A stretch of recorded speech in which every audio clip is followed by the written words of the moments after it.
Hello, welcome to Scary Thoughts, Horror, Philosophy, Culture. I'm Mark Cate. And I'm Chad Lott. This is episode 56. We are going to be talking about Zombieland, the Ruben Fleischer movie from 2009. And to prepare you, our next episode is going to be about the Jim Jarmusch film from this year, still in theaters, The Dead Don't Die. Chad has a little request for you. Yeah, so I just discovered that there are reviews on Stitcher, and we have 2 of them. So if you are an off-brand Droid user and want to go over there and leave us a review, that would be sweet. I believe it works very similarly to the iTunes reviews, which you guys have been pretty sweet about, that we've completely stopped asking for. But we're after Stitcher Gold now, so. I use Stitcher. I'm on an iPhone. What? Yeah, I don't use the iPhone podcast app. I think it's terrible. Stitcher's awesome. Yeah, I've always thought the iPhone podcast app was terrible, but I didn't even know Stitcher was really that big of a thing. So you should all migrate to the better app, Stitcher, and give us some stars. Yeah, so if you've already left a review on iTunes, just head on over there and copy and paste your shit into Stitcher. No problem. Thank you. Thanks, guys. And you should sign up for our newsletter. Go to scarythoughts.org, give us your info, and we will set you up with some delightful information, recommendations, etc. And one last thing before we get straight into our conversation about Zombieland. Spoilers ahead, we are not a review show. We're just going to be talking about this film. Yep. Where do you want to start? Let's start at the opening credit sequence, which is great. One of my favorite credit sequences of any movie. It's up there with 7. Yeah, it's really fun. It's silly. I like that each of the slow moving sequences kind of tells its own weird little story, like a nurse eating a doctor, or I imagine that somebody had a lot of fun like coming up with those ideas and shooting them. Oh, for sure. Yeah. And then even though I think the CGI blood in the rest of the movie is pretty awful, it works really well in that opening sequence, and the Metallica song just rules. Agreed. Yeah. And I think it sets like a fun tone for the show. Or for the movie. I said a show. It was originally supposed to be a series. I don't know if you knew that. It was No. Yeah, it was made to be a TV show, and the Zombie Kill of the Week was going to be a recurring feature in the show, and it was going to be like called out, and then so each week, like a sitcom, they were going to have an awesome, hilarious zombie kill. That's cool. Yeah, I could watch that for hours. Yeah. So what do you want to actually address first in this? I mean, to me, this is like a cheeseburger movie. You know, it's fun. You enjoy it. It's not really saying a whole lot about anything. You know, maybe the living your life by an explicit set of rules we could talk about. It's kind of interesting. I think that is the key thing that sets this apart from, other than it being a very successful horror comedy and zombie comedy, of which there are actually a few at this point. Yeah. It is set apart from a lot of other zombie movies because of this set of rules. And I think that part of the appeal of the contemporary zombie film and apocalypse movies in general is it gets you to ask yourself questions about what would you do in these circumstances? How would you survive? And I think that leads to a lot of sort of prepper culture ideation, even if you're not involved in that. And this movie, in a really fun way, breaks down pragmatics and skills of how to negotiate that set of circumstances. Yeah, I mean, there are endless pages on Reddit of people discussing like what their ultimate zombie survival kit would be and like what their methodologies would be. I think a really strong one, people who decide they're going to go out on yachts. I think that's a pretty solid. That's pretty good. Yeah. I don't like sailing, so that's a bummer for me. But yeah, like it's just pretty fun, like all these conversations. And it's interesting how it reminds me of that thing where they say it's easier to imagine the end of the world than the end of capitalism. Yes. It's like there are so many more zombie movies than there are, I don't want to say like positive utopian sci-fi, but like Star Trek-ish sci-fi where you're like, hey, there's a society that has been built that has become spacefaring and presumably had to be pretty together on its own planet to make that happen. That is so much more difficult to pull off than a zombie apocalypse. I have my theories. Why do you think that is? Well, I just think that, is this where I'm supposed to say neoliberalism? Sure. Yeah. Well, explain. Well, I mean, first of all, I'm not. What's your problem with neoliberalism? I don't really have one, actually. I like stuff. So like I'm not really. So I was talking to somebody online the other day, and they're like, "Yeah, but like I mentioned some book, and they're like, "Yeah, but fuck capitalism, right?" I'm like, "Actually, no, man. I'm not a revolutionary at all. Like I like having cool first editions and being able to order a Cobra Kai t-shirt off of Amazon. Like I like that shit. And if like a small country has to be destroyed to make that happen, I mean, sorry. Jesus Christ, that was cold. Yeah. And that mindset is what makes me a perfect candidate for surviving the zombie apocalypse. Think? Yeah, totally. So, okay, this is tangential from the pragmatics of surviving the apocalypse, but I think what is significant about the main character in Zombieland, about Columbus, is that as far as we can see, there are virtually no survivors. He is an exception, and he blames this on this set of rules that he has. But it's not strictly just this set of rules. Obviously, he has been in some ways very lucky to get this far. But he must be outrageously exceptional that 8 billion people have been, okay, let's just say North America, continental North America. How many people are probably still surviving on that landmass? And he is one of them, which means he is outrageously exceptional. So it's not just like, oh, he did his cardio and he knows to check the back seats. He must be so fucking talented and skilled. Yeah. To get that far. Well, and another thing other than being skilled. So first of all, the skills, I mean, he is shown in the film playing first-person shooters, which sort of like lays the groundwork. Oh, maybe he knows how to aim and shoot well or something like that, which,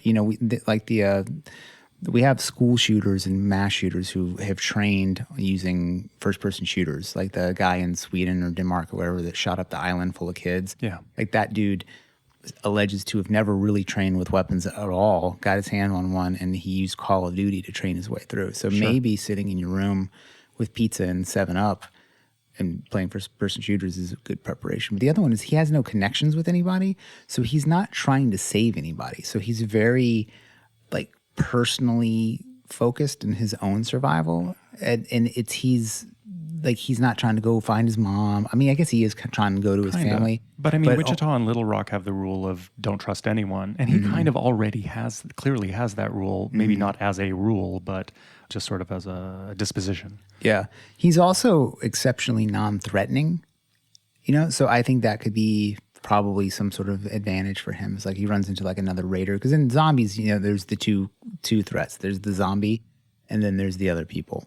And this movie, like other than Wichita and her sister and having like their scheme, there aren't really like there's no terminus in this film where there's like a bunch of like crazy people eating each other, or that is shown anyway. Like you don't really, I mean, there's really no one else in the film but Bill Murray, you know, like, so it seems like an even smaller amount of survivors than The Walking Dead. Oh yeah, by far. So he has these rules, he lives by his rule set or whatever. But the other successful way of going out into the zombie apocalypse, which I think is more of my style, is Tallahassee style, which he's just out there freeballing it and doing whatever seems to amuse him at the time. And I feel like there's something that could be said about like the juxtaposition of those two tactics and the fact that they're both successful. Sure, but he strikes me as being, okay, it's a comedy, and it rounds off a lot of corners. But Columbus, you see why he's survived.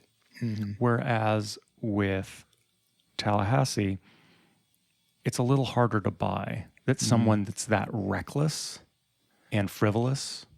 And it's not just that he doesn't wear a seatbelt. It's that he just sort of runs around like a maniac and there's too much to lose. And it's... I think I kind of don't buy his survival as well as even scrawny Jesse Eisen. I mean, unless he's like just that badass, like that's the whole kind of thing. Sure, it's kind of funny. Like they really like play up what I think are the qualities of Daryl Dixon in The Walking Dead. This idea that like a country boy can survive. That there's something exceptional about the Southern male that allows them to deal with violence and insanity, which I agree with. But well, yeah.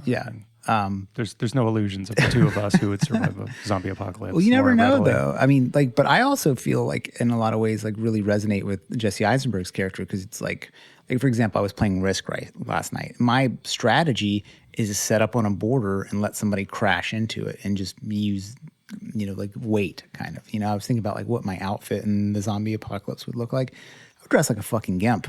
Like I would wear a leather outfit from head to toe because like really the only thing that can hurt you is a zombie bite. Yeah. Right? And if they can't bite through your Leatherman outfit, you're basically fine. Yeah.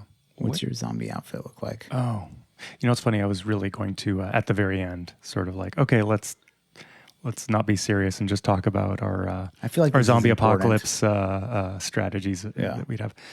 I don't know. I think it would be quite similar to when we had the conversation. I think it was in Only Lovers Left Alive, maybe. We had a conversation of what kind of vampire would you be? And I was like, tactical.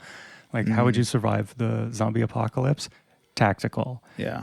I would probably like wear all black, try to move around mostly at dawn and dusk, be super cautious and not anything like almost any character from any movie we see, because I would want my life to be as boring as possible to try and get to another day. Yeah. I mean, my outfit would be straight Rob Halford, but white leather. Like, that's pretty much how I would rock it. I think also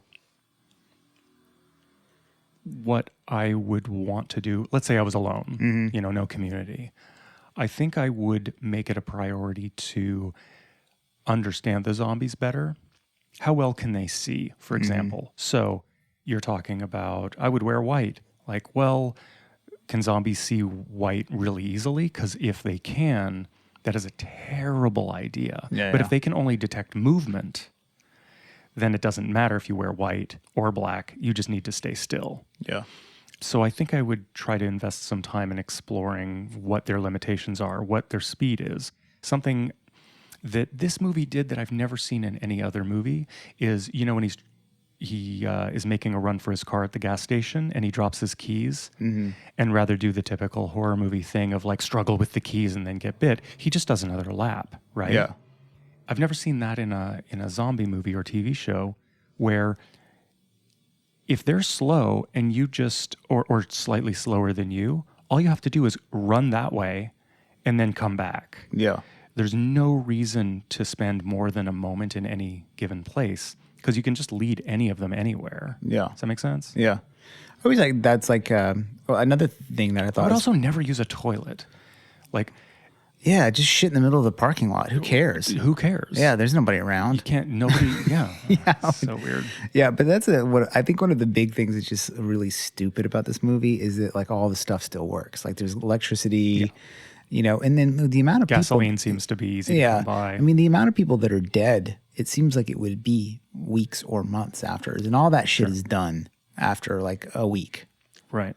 Well, I mean, this is another thing that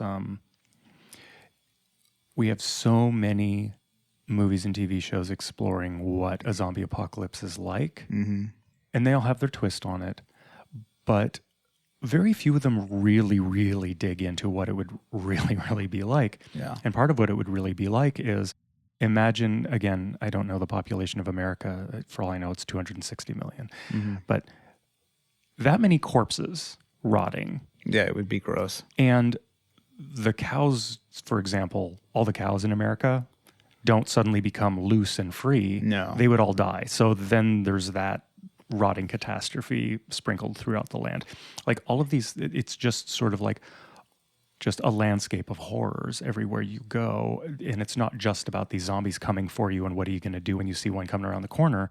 It's also just like rotting bodies. Everything's dangerous because everything's falling apart.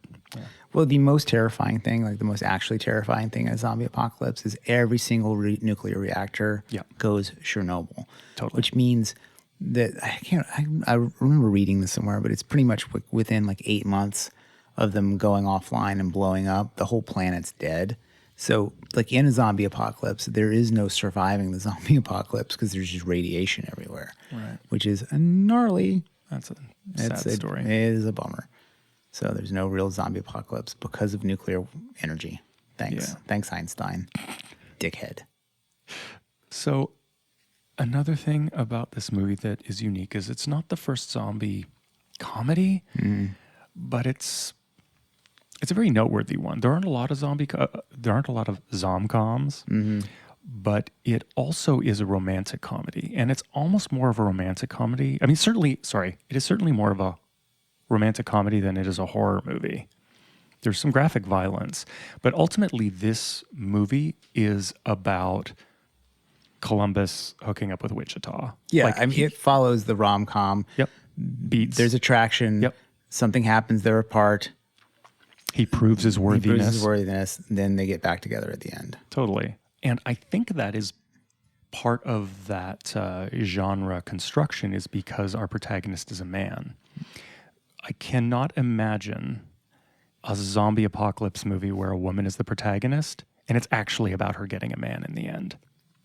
Right? Romantic comedies with women as the protagonist are constructed very differently from... Like Pretty Woman? Sure.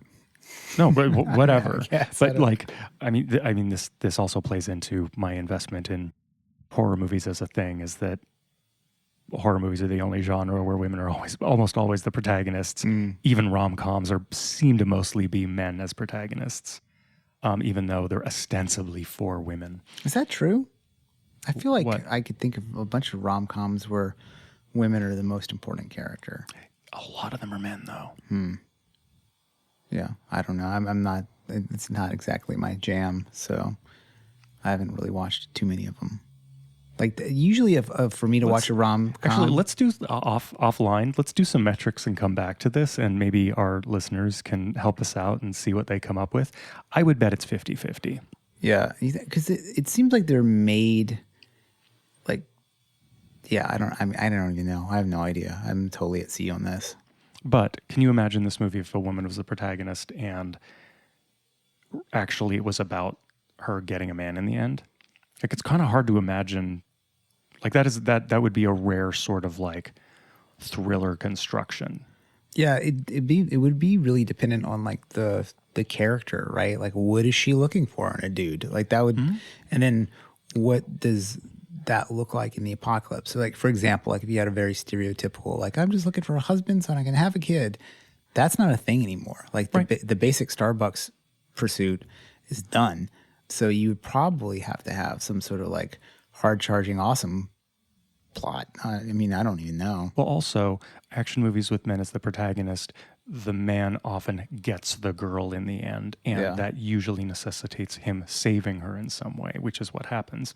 But tell me how many movies you've seen that are an action-oriented movie where a woman is the protagonist and she saves the man, and that is connected to a romantic interest. Atomic Blonde. There you go. Yeah. Wait, who's the man in the end? The dude, like the other spy. Doesn't they hook up at the end? I don't remember. Yeah, I can't remember. I believe you. I just don't remember. I mean, maybe that's that movie was such a smear for me. Yeah, I don't really recall it too well.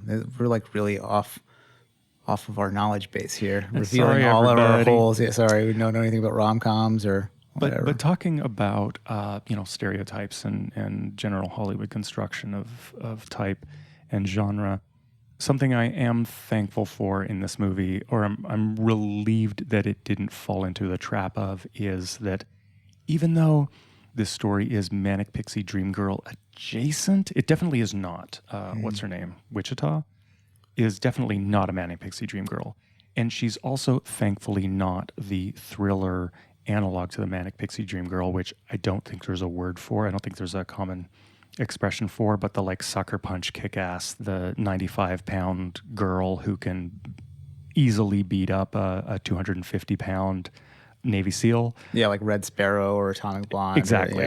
Exactly. Just to sort of, if I haven't rolled this out on this podcast before, my prime example of the counter to this is Mad Max Fury Road.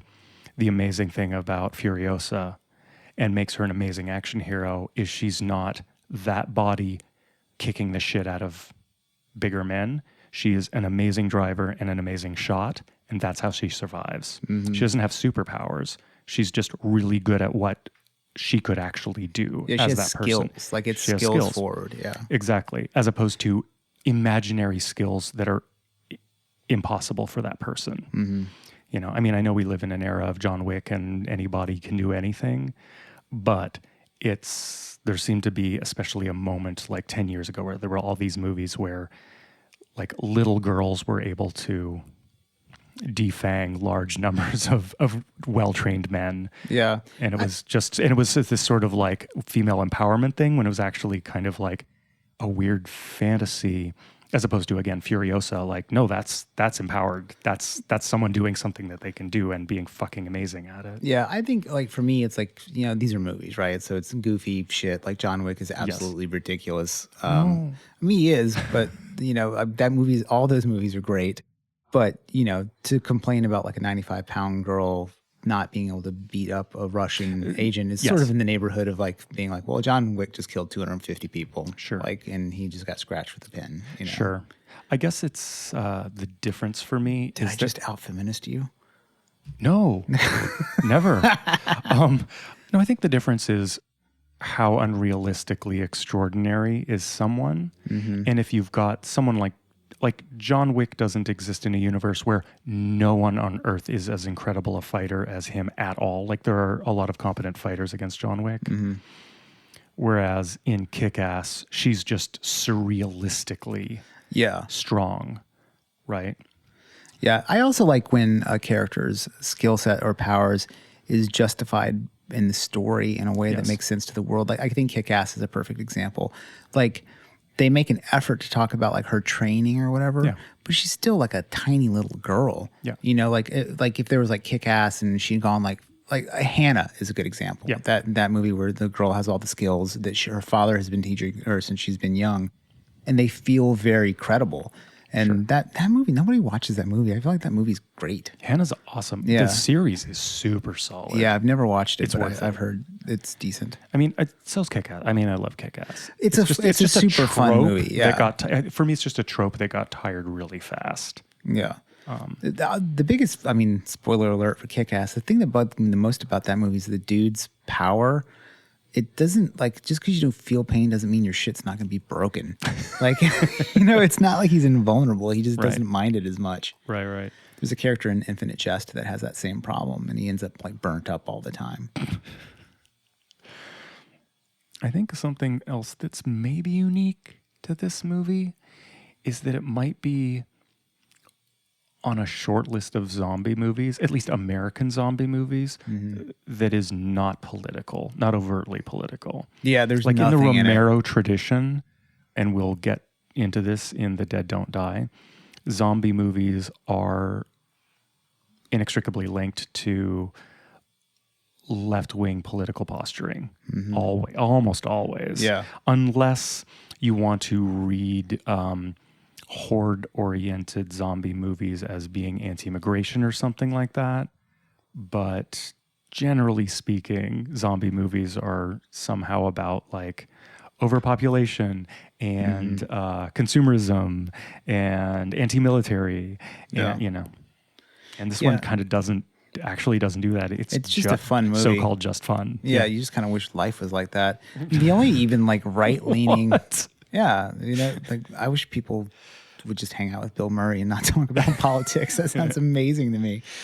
So I could bring up Bill Murray. Like that, I think is like the most I don't want to say interesting, but the fact that there's a weird like intertextual cameo that kind of drives the plot, and also is just like they're watching Ghostbusters. They're dressed up as Ghostbusters. It's similar to like in This Is the End, where they do Pineapple Express 2 within the movie. It's like its own thing.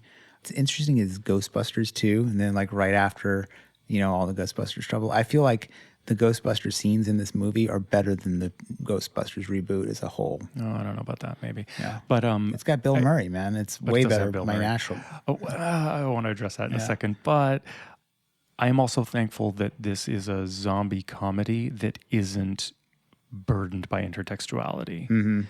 Most horror comedies and zombie comedies are very intertextual, very self-aware. They remind you very hard that they know what they're doing, and that they're 2 steps ahead of you. And this one doesn't really play at that almost at all. No, I mean, this movie was directly inspired by Shaun of the Dead. Like the guy who wrote it was like, I want to do like a Shaun of the Dead, but over here.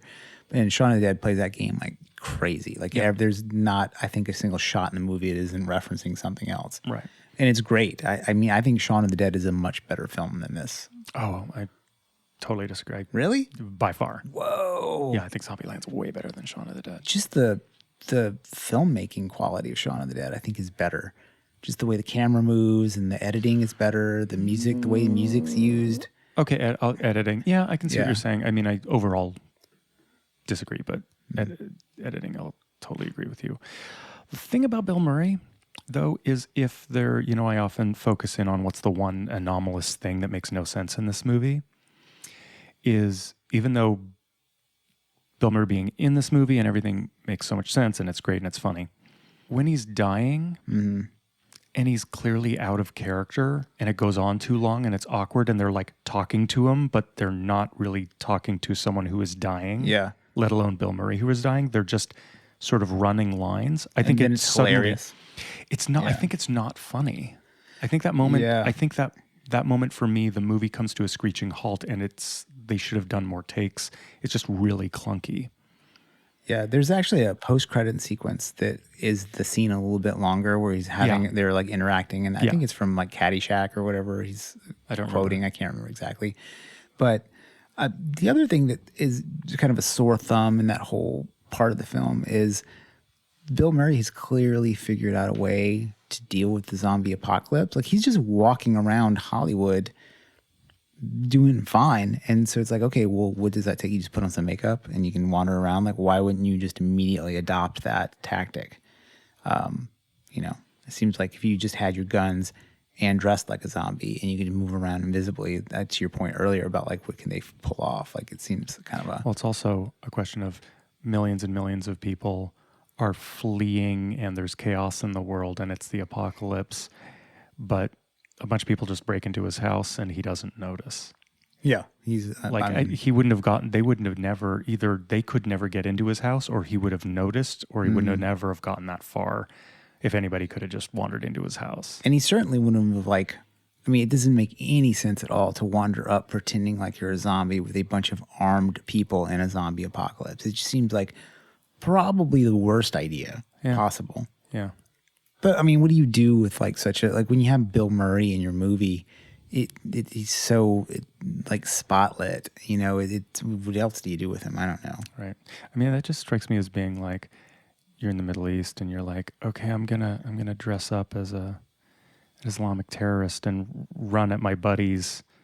Yeah, it doesn't seem like it's going to make sense. Like, no, you're going to get killed. Yeah, like that is obviously a terrible idea and not funny, and there's only one way that's going to end. And then they think it's a good idea to go like scare the most afraid person who always is ready. Like, I mean, he pops up and like kills Bill Murray with the quickness. Like to your point of him being exceptional. Like, if that was a zombie, it would not have gotten him. Right. Right. Yeah. So I want to go back to something we've discussed in previous episodes, and that's the concept of premium mediocre. Mm-hmm. Does premium mediocre apply to Zombieland? Oh yeah, dude. It is straight up premium. But okay, so it's premium mediocre in execution, I think. Yes. But it's got 4 Academy Award nominated actors at the head of it. Woody Harrelson looks like he's having a great time. Clearly he is having a great time because he was arrested for weed possession during the filming of this. It delayed. Really? It put the film back a day or two, and then they had to delay the release. Yeah, but no justice, no peace, man. Whatever that means. I don't know. From this, it makes me think of, Daniel Coffeen, who was our guest on our Naked Lunch episode. He has this question that he applies to things. What explicit argument or arguments does the piece make? And there's a way in which this movie, if it's making an argument, the argument is for mediocrity. It's not really for exceptionalism. Mm-hmm. It's for another way of thinking what genre this might be part of. We could maybe call it schlubcore. It's sort of the dad bod of horror movies. It's just kind of like dopey average guy, drinking Mountain Dew Red or whatever it's called, and playing video games and survives the apocalypse and just wants to be loved, even though he's kind of alienated. It's actually the even though it's an action movie and it's about the apocalypse, it's actually the bar is incredibly low for what people want in this movie. Is it an incel rom-com? Is that what's going on here? Oh, wow. No, because he doesn't have any of burning misogyny or anger or anything like that. He's just a mellow dude. It's hard to imagine him on forums talking about femoids and whatnot, whatever those dudes do, Right. Maybe that was in the first draft. I mean, who knows? Speaking of drafts, I feel like this, the Bill Murray thing is clearly the work of marijuana. Somebody was writing the script and was like, dude, check it out. And then Bill Murray. Well, Patrick Swayze was originally. Yeah, and then he got the cancer, which is a bummer. It's a bummer. But he was supposed to be a zombie in it, and he was supposed to be reproducing scenes from the movie Ghost. So he wasn't a live person they ran into. He was just going to be in the movie. Ah, right. But thinking more about this schlubcore idea, yeah, I do have the question of, so is he, Columbus, the reluctant hero, or is he actually just a beta male who just has some life hacks? Well, I think he's clearly heroic, right? He goes and does the right thing. He saves the day. He makes these, other than his kind of rules for living. During the standoff with Tallahassee, when he meets him, he is basically puts his thumb up and he kind of makes the peace. So I think he is a heroic character. I think he would have made it pretty far in The Walking Dead. I think he probably would have made it at least to the third season. Sure. But I think this movie might, in all those ways, best exemplify why zombie films are still even still present and active in our current mythology, which is our obsession with life hacks and the sort of Tim Ferrissization, especially, in Northern California, this consciousness around life hacks and Tim Ferrissing your life, is that he is a survivor because he works smarter, not harder. Mm-hmm. Yeah. I mean, I think having a set of rules, and I guess it's revealed there's 33 rules total, but what I think is kind of interesting is they're not all this is a tactical rule. Some of them are just life rules, remember the little things, or enjoy the little things.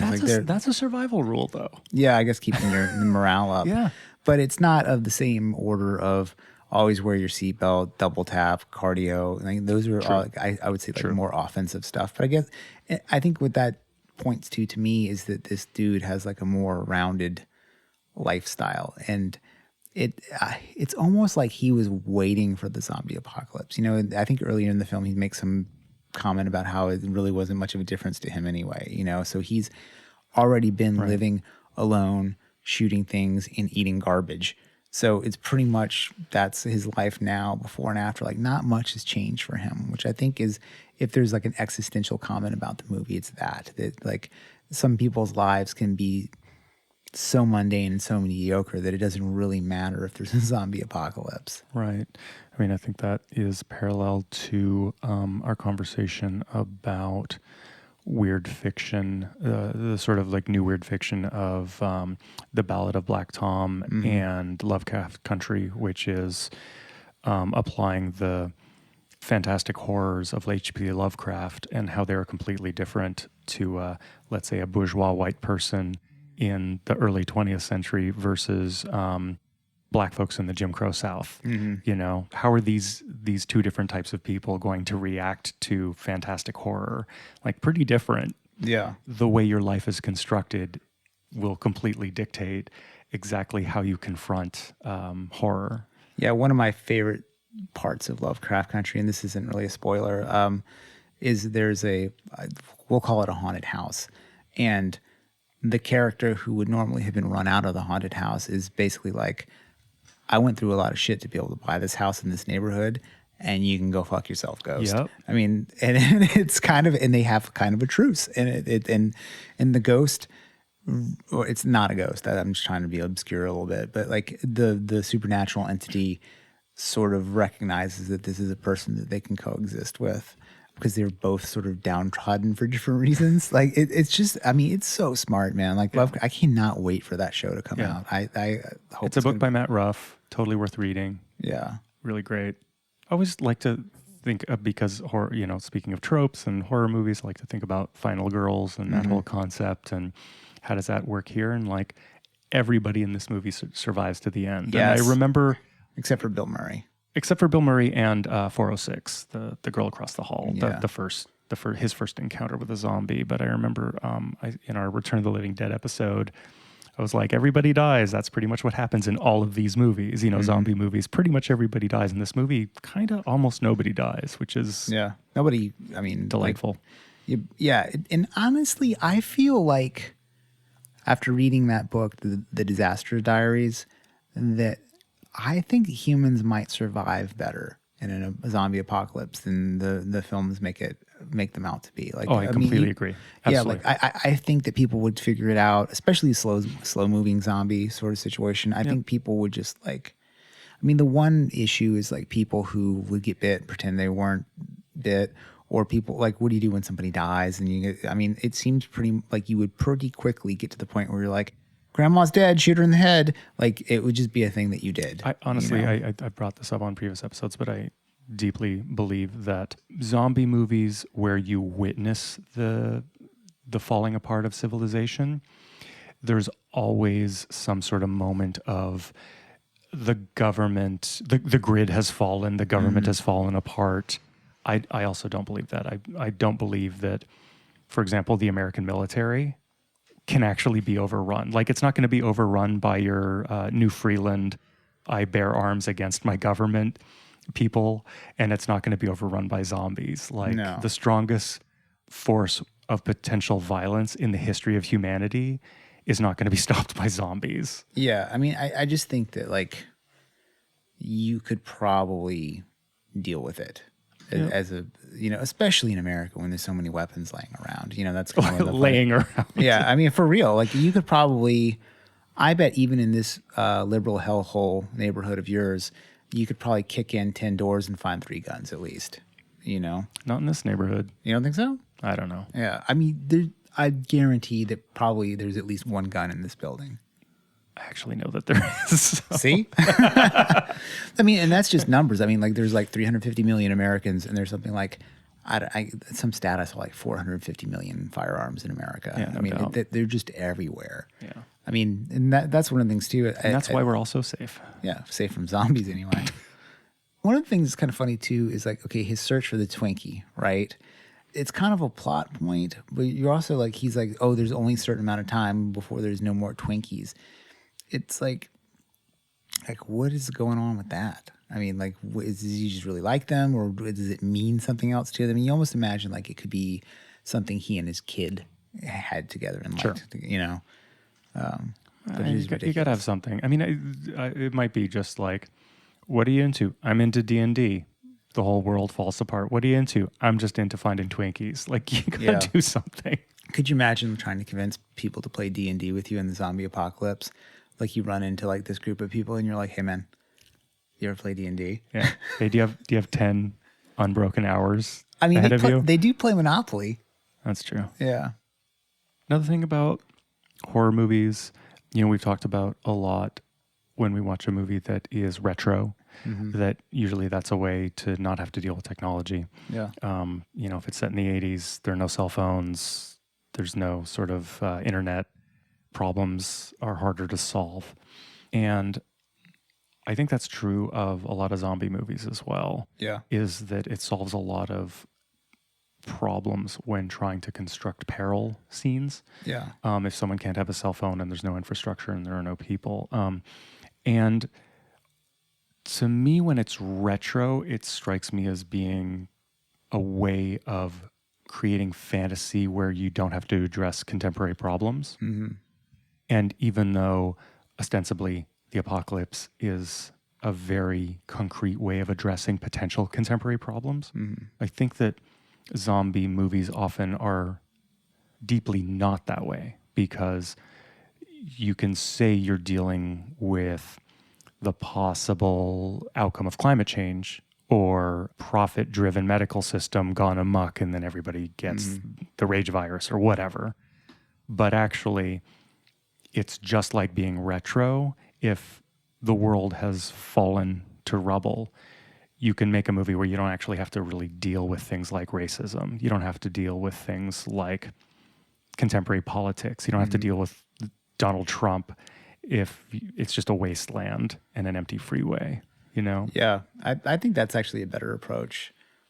It's just not like I wonder like how much of this stuff would survive. I mean, one of the better characters in The Walking Dead was Merle, Daryl Dixon's brother. And Better, the Nazi is better? What? well, it's the one of the reasons. Go so on. this is the reason why I think he was a better, like a more fleshed out character. I'm not saying like he's who I was rooting for, Yeah. but you know, like that character was a racist, and he remains a racist in the apocalypse. You know, like I think like the idea that like, oh, it's all gonna get washed away, like which is kind of the fantasy of these movies, you know, in a little way. Like it's like, oh, society's problems are washed away. I think that was a very smart thing that the movie did. Like even as far as like having a motorcycle with like Nazi lightning bolts on it through like 2 seasons, you know, it's pretty. It's like, oh, like it's like a really well developed idea in the movie, and it makes the character act like a shithead early on, you know, and like he's motivated by his own hatreds, even faced with like a zombie apocalypse. Yeah. Well, you know, I mean, it becomes very difficult because when world building for sci-fi, for fantasy, for horror, or extreme horror, how do I put it? Horror that creates up a very extreme set of circumstances where there's a very profound world building. It's like a global effect. Yeah. You really have to construct the world such that you are only dealing with so many things. Because in a book, you've only got so many pages. In a series, you've only got so many episodes. So if you are creating an off-world planet where blah, blah, blah, then you can address colonialism. And you're probably not going to be addressing things like capitalism and trans identity and commerce. And, you know, there's only so much you can sort of, so you build your worlds according to what you want to deal with when you're constructing them. And the zombie apocalypse is one where it can sort of get away with not dealing with a lot of what's the problem in the real world by, yes, creating the fiction, as you were saying, of, oh, all these things will get washed away. And it's like, well, none of it gets washed away. You know, we, our friend Meg Ellison, who wrote this trilogy, this post-apocalyptic trilogy that is very much about gender. And it addresses many problems, but it's really, okay, let's construct a post-apocalyptic scenario where everything revolves around gender. And then it becomes funny of like The Walking Dead. One of the things that drives me fucking crazy about that show is it almost doesn't address gender at all. Like somehow in this post-apocalyptic wasteland, like gender doesn't exist somehow. It's very baffling. Well, like there's almost no difference between the male and female characters and like motivation or behavior. I mean, the one notable exception would be Carol. Carol can put on like motherhood. Right. Like, you know, but she uses it as a weapon. I mean, she's clearly the best character in that entire show. And Daryl, but yeah. Something else I was thinking about when I was watching this is that the modern zombie movie, and I would say I would not include, even though it's new, The Dead Don't Die. I wouldn't put The Dead Don't Die next to this film or The Walking Dead. It's just thematically different. It's doing a different thing. They're kind of like latchkey kid movies. It almost has like a like by needs of the film, it's like a pre-internet thing. Like, so like people just walk out into the world. They don't really know where they are. No one knows where they are. And they can just disappear into adventures. And it reminds me of like growing up, or even how it's like depicted in Stranger Things. Like you just end up in the woods and some crazy shit happens. That's where I grew up. Yeah. I mean, and there's definitely like, I think a pleasure to that. Like I think a very successful movie is if you just took some Stranger kids on bikes and just made a zombie movie with those kids, you know? I mean, there's got to be something like that. There's that really shitty Scout movie. It's like Boy Scouts versus zombies or something like that. Oh, there's everything versus zombies. Yeah, it's trash. So that probably doesn't narrow it down much even. Yeah. Let's go back to survive, like you and I surviving. What kind of rules? He has rules, but what would your rules be? I mean, I feel like the idea of like cardio and fitness is like pretty solid. I often thought like I would probably make time for yoga in the morning if I was in a zombie apocalypse, just to stay relatively limber and injury free. Because just falling down and fucking yourself up is probably how most people would die. I think I would never go anywhere without a weapon on me at any time. Like Or three. there's just no way. Like, people put their shotgun down and go do something. It's like, it's ridiculous, Yeah, you'd have to have multiple weapons. I would never take off my protective gear ever. Yep. Just stuff like that. Well, again, very tactical. Like, Yeah. don't leave home without a knife, ever. Yeah. Or cord, or sunscreen, or a protective hat, sunglasses. Yeah. Yeah. I feel like I definitely don't. I mean, when you run into other people, that's the only time it really gets weird. I feel like the zombies are like you can deal with zombies.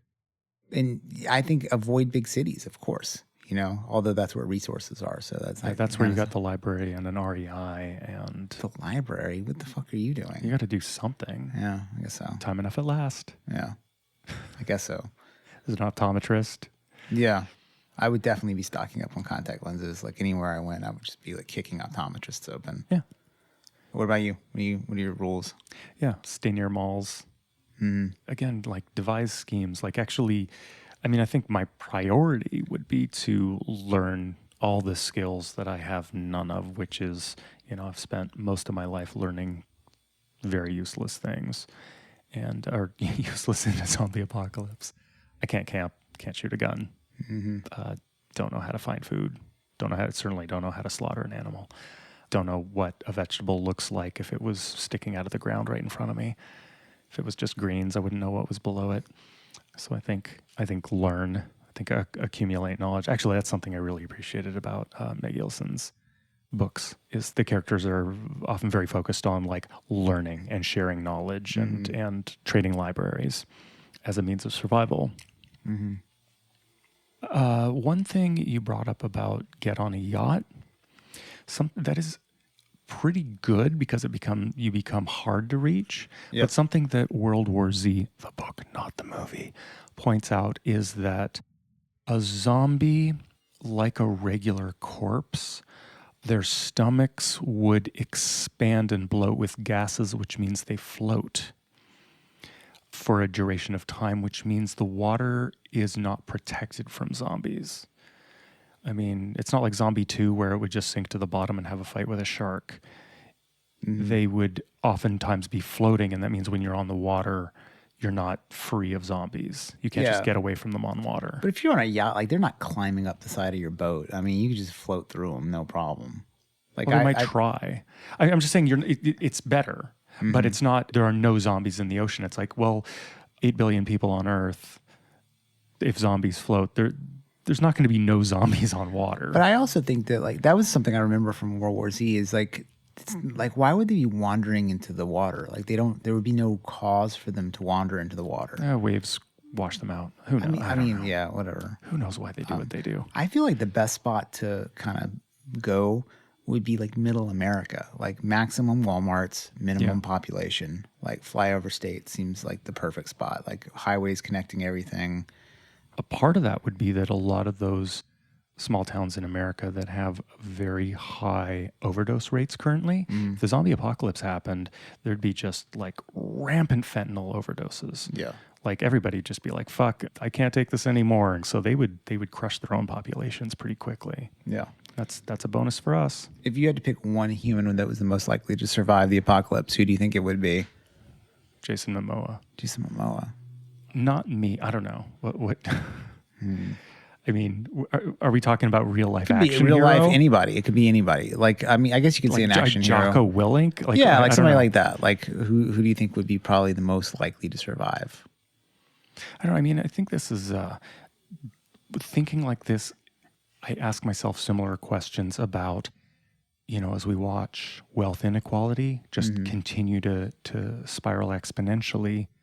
When the crash happens, it's like how many of these oil princes and tech bazillionaires and all these people who are riding, Russian oligarchs, how many of them can maintain protection via their wealth? And I think the answer is most of them. Yeah. A crash is not really going to take all of them out. So I think that a lot of them, people who can afford to treat other humans as disposable and continue to do so, despite the fact that the world is falling apart, because there are already desperate people everywhere doing whatever they can to survive. And those people can continue to be used in the apocalypse, and whoever's doing the using will probably survive. Yeah, that's basically Morton Joe in Fury Road. How so? Wait, Well, what? like he was basically, he's like a I think he's like a colonel or a general or something like that. And the way he comes to power, this is in comic books and stuff. They walk That's this why, out. that's why I don't know what you're talking about. He basically like seizes the water with his own gang that he's already had, like kind of previously. Like, so he's in a position of power and he takes it, and then people are dependent on him for the water resource. Got it. So he like maintains the power that he had in the real world. Makes sense. Yeah. I think some people that are outrageously rich would potentially not make it if infrastructure goes down. It's hard to imagine that Dubai would last 5 minutes. Yeah. Because if nothing's churning water to them, it's reverting to a desert instantly, and all your money is not going to protect you. So you still have to get somewhere, and are there still functioning airports that you can survive taking off from and landing in? Whereas if you're a tech billionaire who has a swath of property in Washington State, you probably have a higher likelihood of surviving. Yeah, maybe. I mean, although there's definitely got to be like Saudi dudes who enjoy the traditional, like out here, like people like to hunt and pretend like they're North American, like Bigfoots, like I feel like there's probably some dude who hunts with an eagle in Dubai who's probably going to do okay, that's got himself like an attack helicopter or something like that.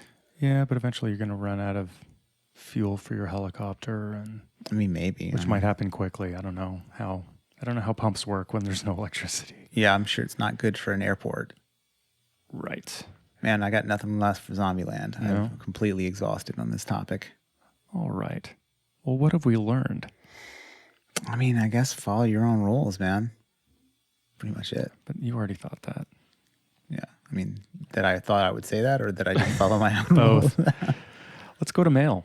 Oh. So, you can email us at whattthe, WHATTHE, at scarythoughts.org.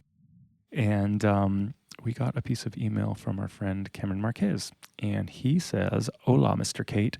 Have either you or Chad seen the film Dave Made a Maze? I think you guys would find it pretty interesting, at least a creative take on horror comedy.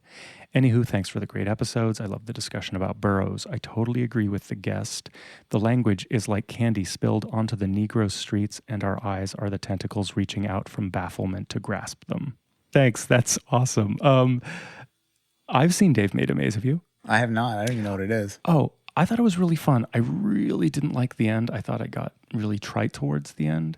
I don't think it's horror enough to warrant a scary thoughts, but I'm so glad I saw it. It's a cool, low-budget film, sort of on the, I don't want to say level like there's a hierarchy, but like Murder Party, like it's about that sort of budget, fun, creative idea.